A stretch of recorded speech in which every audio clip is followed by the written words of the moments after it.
Hello there, welcome to the Elastic Composer channel again. It's been quite some time, as you can tell from my hair, if nothing else, I'm sure. Um, Here in the UK, we've gone back into a major lockdown, so I thought I'd come back with a few acting-related videos and some tips for acting for those who are interested. And I thought today I'd look at acting through song, which is something that seems to come up in query quite a lot with students. So I thought I'd just do it again, just maybe list a top 5 tips for acting through song. The first one is going to be that you make sure that you learn the song as a piece of music separately from any acting. Don't try to embed ideas about characterization. Try to, when you are learning the song as a piece of music, be as precise as possible and as relatively neutral as possible in terms of your relationship to that music. Listen to your MD and learn it as a piece of pure music, and try to avoid learning too much deliberate inflection, too much characterization when you are learning the song itself.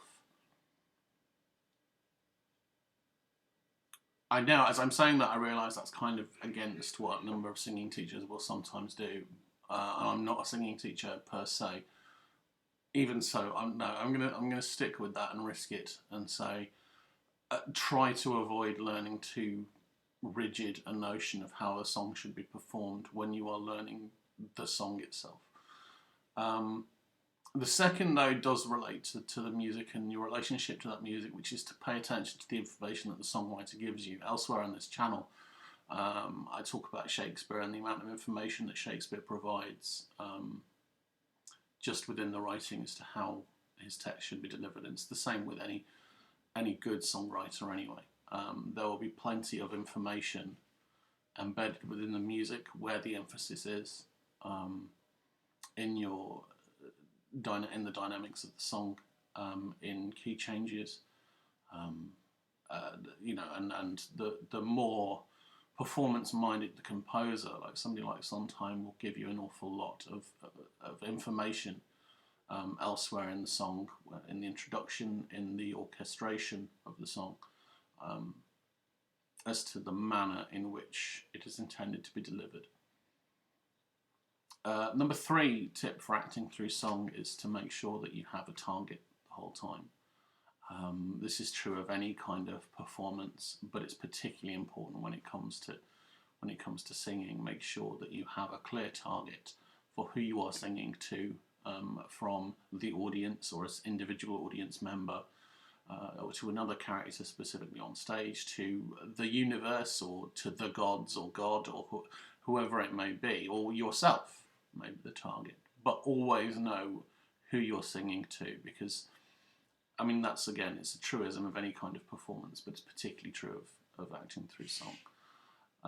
Next is to make sure that you differentiate one of 3 approaches to characterization, all of which are viable, all of which are ways that you can approach characterizing a song, but choose between a gestic approach and attitudinal approach.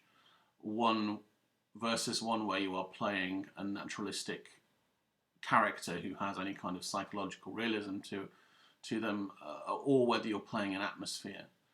You can do any of those 3 things, but just make sure that in any one version of the song you're staying consistently within one of them. If you're aiming for atmosphere-based singing, don't then suddenly show a flesh of character, or deliver a whole stanza where you then suddenly employ psychological realism. There may occasionally be times when you, within a single song, have a moment when you skip from one thing to another, but that's a very in context decision to be made. For the most part, if you're delivering a song, particularly in isolation, make that choice between, I'm going to try and inhabit a character, I'm going to be gestic and attitudinal and represent the attitudes conveyed within each line of this song, or whether you're going to play an atmosphere and I want the audience to sense an atmosphere.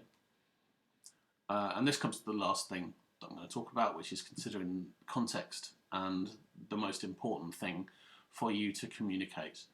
There is no point in, if you're going to sing a song from a musical, playing the character from the musical really clearly if that's not the purpose of it. If you're singing that in a cocktail bar and that's not what people want, and they don't care about the context of the musical, no matter how much work you've done on that, if that's not the right choice, you should probably be thinking about playing for atmosphere than you are about playing for character. Likewise, even if you're a fantastic attitudinal performer, then if that's not what a musical calls for, then that's not what you should be looking to do. You know, if you think of a song like Summertime and the drastically different interpretations of what is essentially a lullaby, I mean, if you're in a big band environment and sing Summertime in the way that it's originally, inverted commas, meant to be, then you'll be drowned out and be completely unsuitable for the environment. Whereas if you sing Summertime in anything like its actual original context, as if you're singing it in a big band format or a jazz format, then it will be ludicrous. And if you sing either of them with a sense of characterization and some kind of naturalistic inhabiting of a character who is singing the Summertime in any environment, because that's not really what that song is meant to be, then again, you're probably doing it wrong. But always consider what the context is and what your audience is looking for.